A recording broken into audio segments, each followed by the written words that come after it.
All right, Neville Goddard via Margaret Broome. The Power of Unlimited Imagination. Chapter 2, Take Not the Name in Vain. Your individual state of consciousness is your level of being and attracts all the events you encounter in life. Since your reactions determine what you are, any change in your outer world must be produced by your inner level of being. In the 7th chapter of the book of Mark, we are told, hear and understand. There's nothing outside which can defile man, but what comes out of a man's mind is what defiles him. He who has ears, let him hear. Now, thoughts are things. When you identify yourself with a thought, it outpictures itself as an act. If the thought is unlovely, it defiles you. Awaken and select only thoughts that contribute to the birth of your desire. You must constantly observe your dwelling place, for where you are psychologically is what you are. Your mood indicates your state, and you are always externalizing the state upon which you stand. The Upanishads, one of a class of Vedic treatises dealing with broad philosophic problems, states, the soul, imagining itself into a state, takes upon itself the results of that state. Not imagining itself into the state, it is free from its results. Let's repeat the quote. The Upanishads, one of a class of Vedic treatises dealing with broad philosophic problems, states, quote, the soul, imagining itself into a state, takes upon itself the results of that state. Stands to reason. I'll draw that in a second. Not imagining itself into the state, it is free from its results. Your soul is what you consent to. As you feel yourself into the situation of your answered prayer, you have entered a state and your soul has taken upon itself the results of that state. If you do not enter the state, you are free of its lovely results. Accept an idea as true. Identify yourself with it and it will outpicture itself in your world. Oh boy. Is there any of that going on with politics? But if you do not accept the thought and identify yourself with it through feeling, you are free from its results. You must become very selective and learn not to associate yourself with unlovely thoughts. It sounds so simple. In the book of Kings, we are told how those who entered the temple brought something alive with them, such as an ox or bullock. These were used as burnt offerings. These sacrifice offerings are your body of suffering. They are the animals you must offer grievances. They are the animals you must offer called grievances. No matter what the grievance may be, you have no right to carry it around with you, and you cannot ascend in consciousness until all of your grievances are tossed on the altar and sacrificed. Only as you give them up will you find the holy water. In the last chapter, I was talking about guilt and shame and memory and things that might you feel as blocks. This is exactly what he's talking about right here. I'm sure it's Neville. I'm going to refer to it as Neville. I'm very, very appreciative and very thankful that Margaret put this compilation together, because I'm sure she sat in many of his lectures. And isn't it wonderful, the gal that passed on the lecture notes to Margaret, and she was going to be going into a nursing home and thought that the value could be passed on. And I'm sure there's so much surfacing of Neville. It's like the demand just keeps growing, and the surfacing of these lectures, and it's wonderful. It really is. Making a sacrifice of those negatives is what we want to do. We want to give them up. We want to stop that activity. These sacrifice offerings are your body of suffering. They are the animals you must offer called grievances. No matter what the grievances may be, you have no right to carry it around with you, and you cannot ascend in consciousness until all of your grievances are tossed on the altar and sacrificed. Only as you give them up will you find the holy water. Very, very, very, very important point. How many varies was that? I am all that is, God, right here. Self-concept, future self-concept, existing self-concept, many more self-concepts, infinite amount of self-concepts we dwell in and around and ascend to. You are here, single, not married, not in love. You want to be in love. You want to be married. You want to have a family. That's here. You're watching these videos, you're learning the law of assumption, you understand it intellectually, but you don't have a way to transfer the feeling into that subjective state at night. You're going into your state of sats, you're trying to find it, you're trying to grasp that feeling, you're trying to hold on to it, it disappears, and you don't realize that there's these other things. Do I deserve to be married? Do I deserve to be in love? My parents told me I was no good. There's a lot that could be unburied here, and I don't even want to give voice to it. It makes me emotional. You're here. You want to be here. I can feel you. So, understand that they are blocks, and they're simple blocks, but you have grasped a hold of them, and they're emotional. You're holding on to these things emotionally. Hope it doesn't stop me, because this is a very important point. No matter what the grievance may be, you have no right to carry it around with you, and you cannot ascend. You cannot ascend in consciousness.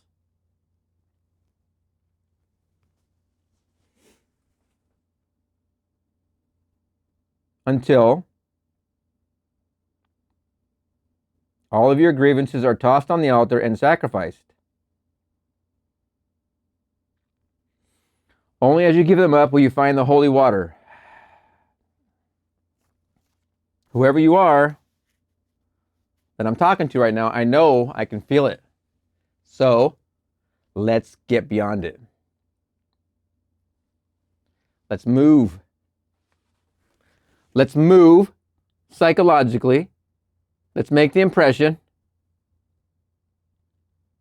Let's create the union between your conscious and subconscious self. Let's do this one piece at a time. This is possible. When you do it one piece at a time, you keep building that impression. That impression will construct into the actual impression you're after. Every tiny piece matters. Every tiny thought about this matters, whatever the block is.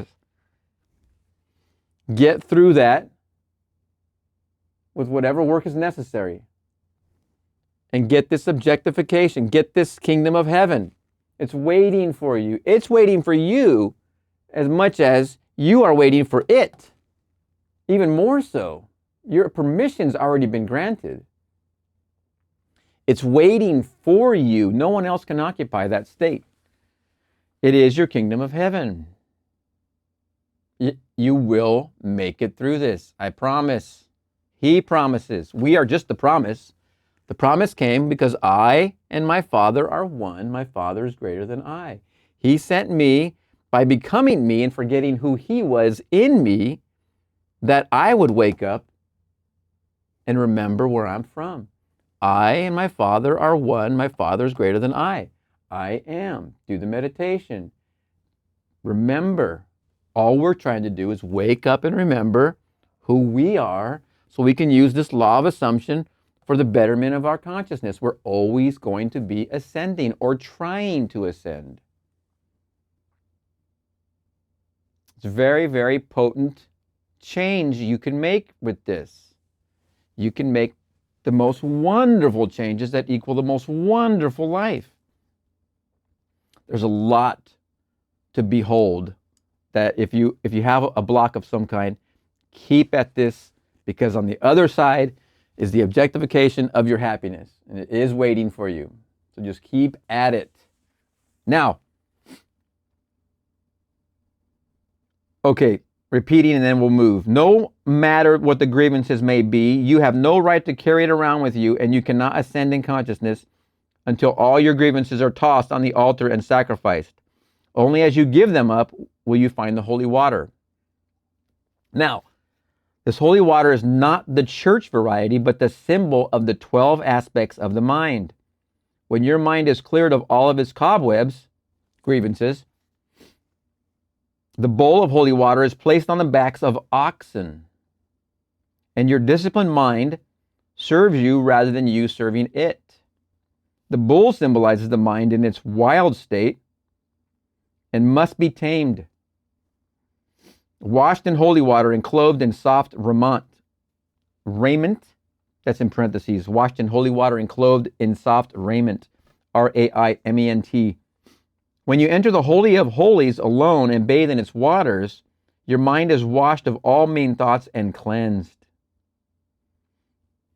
Begin now to associate your thoughts only with the good, only with the good.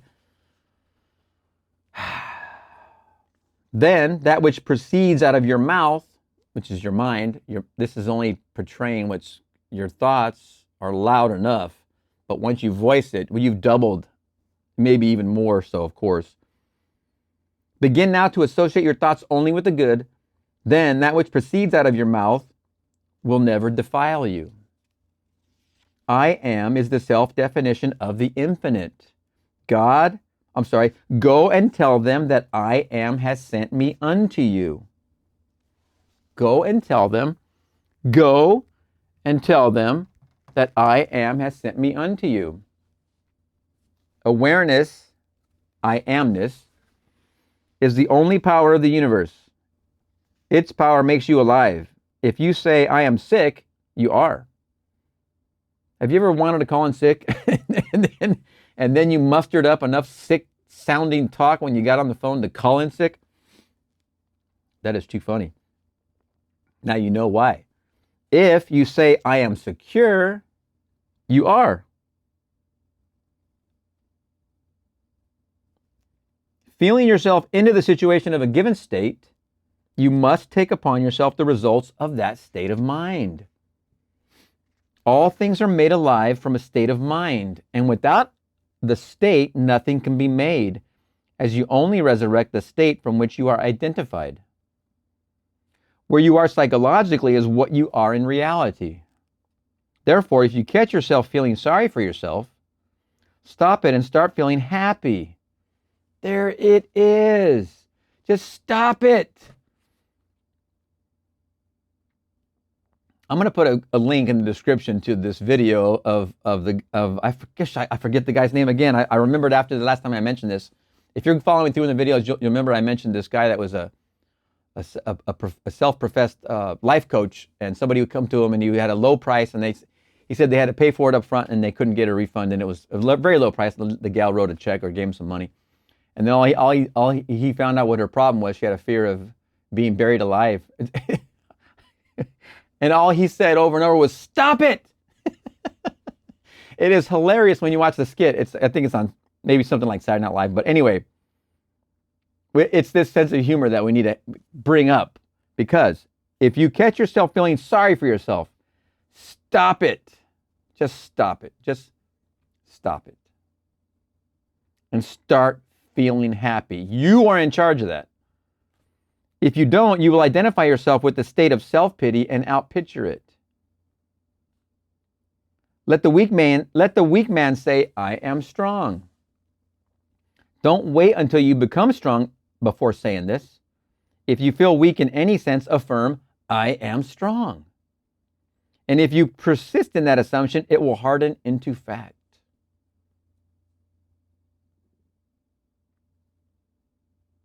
No one should ever take the name of the Lord in vain, for that name is I am. The righteous man, I can't get this off my head. If you feel weak in any sense, affirm I am strong. And if you persist in that assumption, it will harden into fact. Have you ever poured any kind of batter for making a cake into a pan of some kind and put it in the oven? It was liquid when it went in. After so much temperature and so much time, it's solidified. This is all you're doing when you're saying, I am strong, I am married, I am wealthy, I am healthy. All you're taking is this seemingly liquid idea that doesn't seem to have solidity because you don't see it. Doesn't mean it's not true. If the cake is in liquid form, doesn't mean it's not a cake to be. Doesn't mean it's not a cake to be. Your wealth doesn't mean when you say I am wealthy and you don't see it here in your self-concept, in your outer senses, doesn't mean you're not wealthy to be. If you're saying I am in love, happily married and raising a family, and you don't see that in your world, nor do you even have a spouse or a boyfriend, girlfriend, it doesn't mean it's not love and marriage to be. Healthy, wealthy, all of it. It doesn't mean it's not to be. It's the liquid state. It's an idea state, but that is where the reality is. It's the precursor of reality. The three-dimensional self of your objection is the shadow. Remember that. This is the shadow of what you already created when you made the subjective impression. No one should ever take the name of the Lord in vain, for that name is I am. The righteous man is already conscious of being the person he wants to be. He never sins. Remember, righteous. Righteous is someone who knows this path and uses the path, has a desire, makes the impression onto the subjective consciousness, then that desire objectifies into reality. A righteous man is somebody who uses this. You are becoming righteous. Righteous is what you're becoming because all you're doing is using this law. The law is called the law of assumption. And all it is being aware of it and then using it. That's called being righteous. The righteous man is already conscious of being the person he wants to be. He never sins. Remember, sin means missing the mark. Sin means not listening to your desire. If you're not listening to your desire and making that subconscious subjective impression, then you're not going to hit the mark. You're not going to become that objective reality. That means you're ignoring your own desire and you're listening to the world. When you're listening to the world, you're listening to things out here.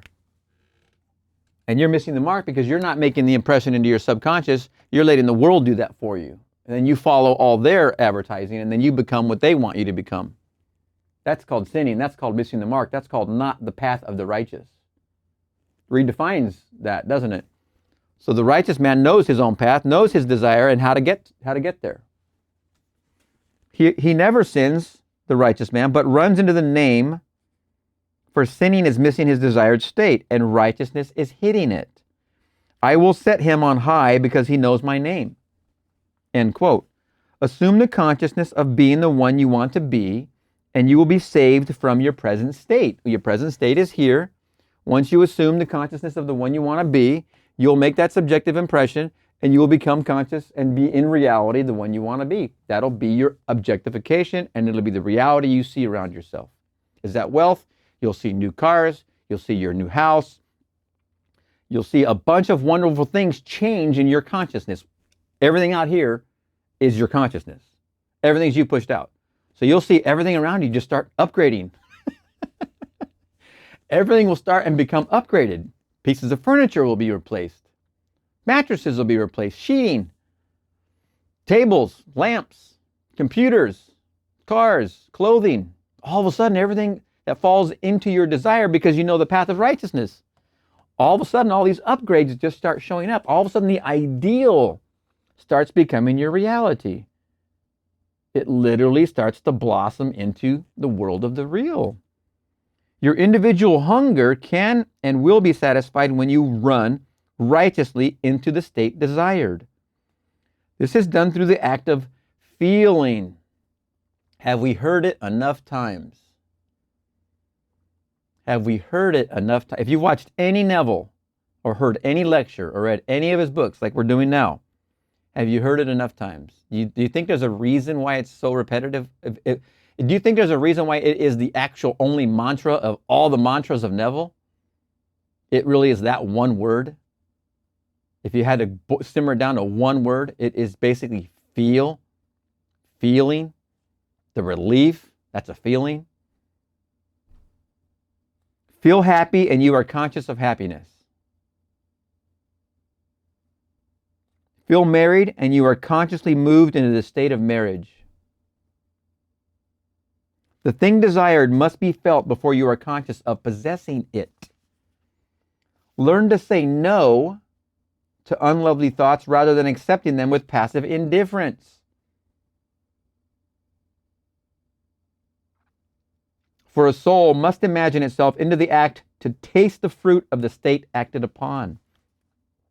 Remember, consciousness alone is the cause of the fruit you reap and the only explanation for its existence. There is no one to blame but self for all of the things that have happened, are happening, and will happen to you, as they could not come into your world unless you consented to them. And this is a very difficult point. All the things that happen to you are your creation. When my teacher first told me this, we were studying the Seth material. This is 1991.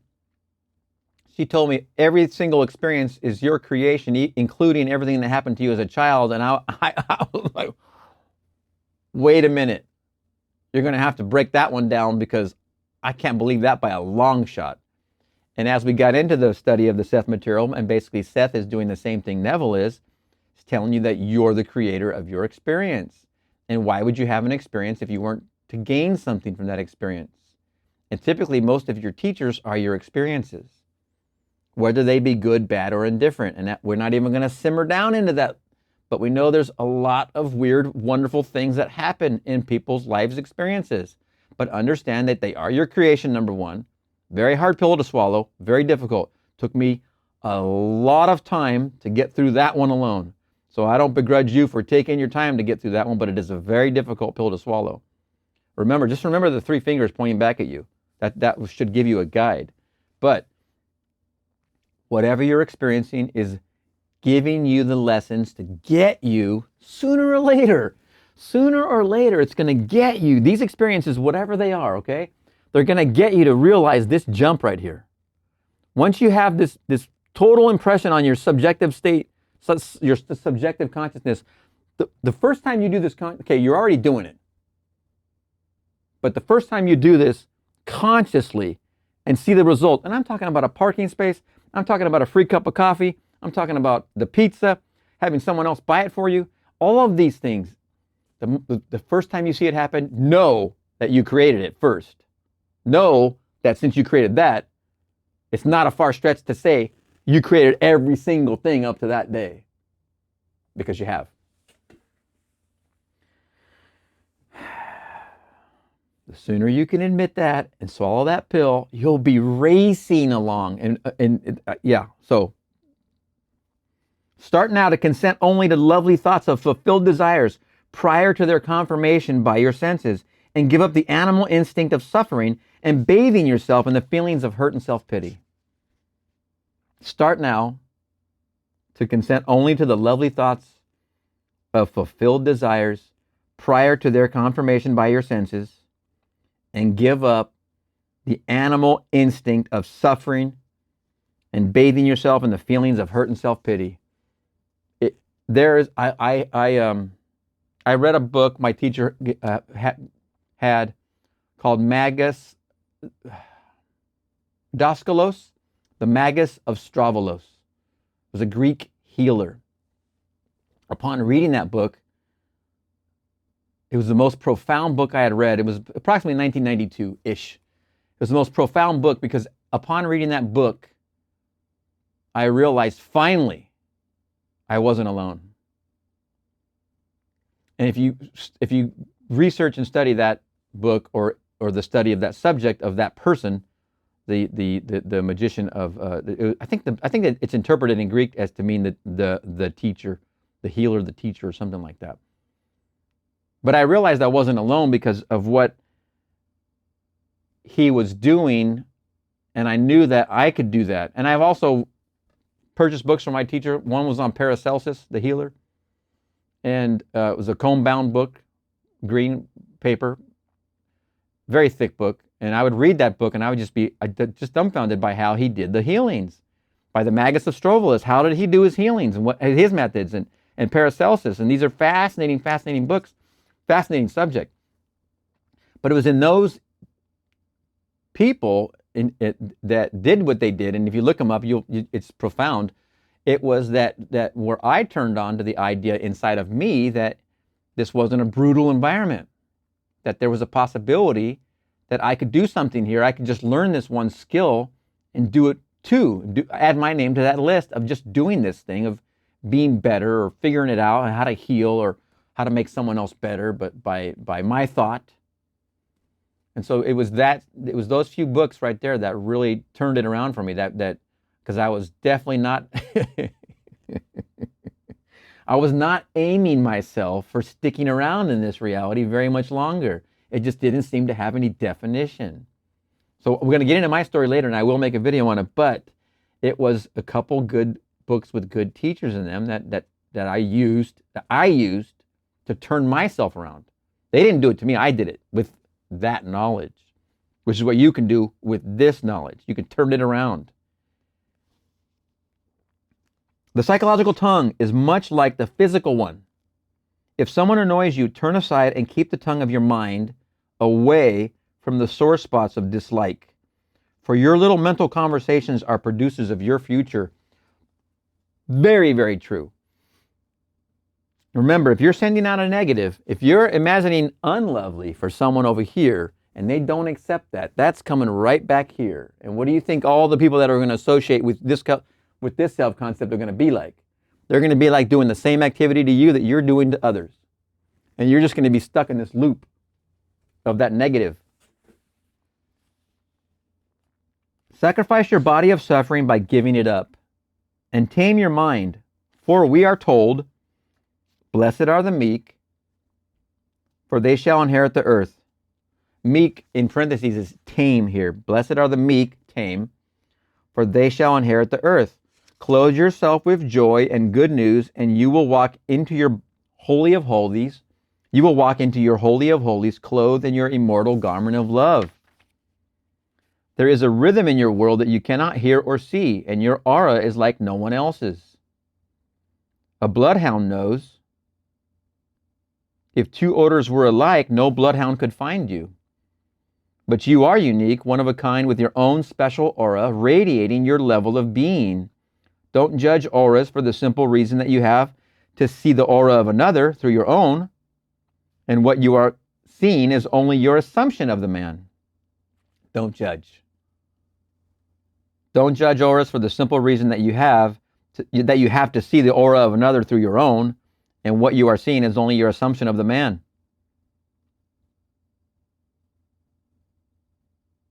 There is a rhythm in your world that you cannot hear or see, and your aura is like no one else's. A bloodhound knows. Oh boy. What a profound chapter. Take not the name in vain. And I tell you what, Margaret Ruth, and I've read the book before, I've got my Post-its in it, but there's definitely in her writing, in her interpretation, in her guidance with those Neville notes, you can feel, at least I can, there's a definite emotional track happening with it, because it's definitely calling me out. It's calling me to give words to some experiences I've had, and also what I might sense you might be experiencing, because I believe in the spontaneity of being. I believe that the spontaneity of our creaturehood is where value really is. That's the fastest way to find out how you can do what you find fulfilling to yourself. I learned that from the Seth material. Trust the spontaneity of your being, for it knows the truth of you. If you want to know who and what you are, you just simply trust your spontaneity. That is all children are doing. Children go out and play. They're trusting the spontaneity of their being. They do not distrust. They just trust. They never doubt. They just go. That's what I learned in the Seth material, which is very valuable. And I can really sense Margaret's writing, and I can sense her value of Neville the man and Neville the teacher. You could just sense that right in here. And I mentioned those other books that I had read before, because I can see where she's coming from, and I can really appreciate it. Okay, post-chapter words. Complacency is a curse. You are given the power of I to think, and everyone is allowed to think for themselves. If you remember back, if you've been following all these videos, when I said early on that one of the most profound things I learned from a musician that published in a magazine saying that his opinion was everybody should think for themselves. And that stuck in my head as a teenager, and it's never gotten out of there. And there it is right there. And I believe these are her words. You are given the power of the I to think, and everyone is allowed to think for themselves. All things, when admitted to consciousness, are made manifest, be they good, bad, or indifferent. Dare to stand on your own by this teaching, and you will never again feel the need to justify failure. Dare to stand on your own by this teaching, and you will never again feel the need to justify failure. That reminds me of something I learned in some training I had, and I want to go ahead and put that out there. Some things you should never, ever, ever do. 1, never justify. Right? Never explain. And never, ever defend. If you can't tell, that was the sales training that I learned. I learned this in a certain type of sales training, but the idea is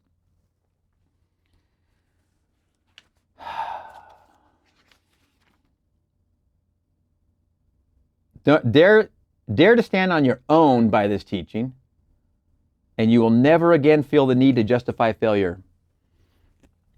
In the way that I learned it was a sales technique or sales training, but the idea here is in being yourself, in being who and what you are, in taking the daring, in having the courage and taking the dare to think of your own desire, and not your mother's, not your father's, not your sister's, not your brother's, not your spouse's, not your kids, but dare to think for yourself, which everybody is okay to do, as she just said there too. It takes some set of courage. And as you try to aim at your own specific desire that is within you, that is totally unique to you, because it's your self-concept you're working with, it's not anybody else's. So as you dare to be bold and imagine what is good for you, you might come up in situations where you're taking actions you're not trying to explain to anybody else, but they see you and they point it out. Somebody might point it out. And this is important. Never, ever, never, ever, ever, never, ever do this. Never justify what you're doing. Just keep your desire in mind. Never justify it. Never explain.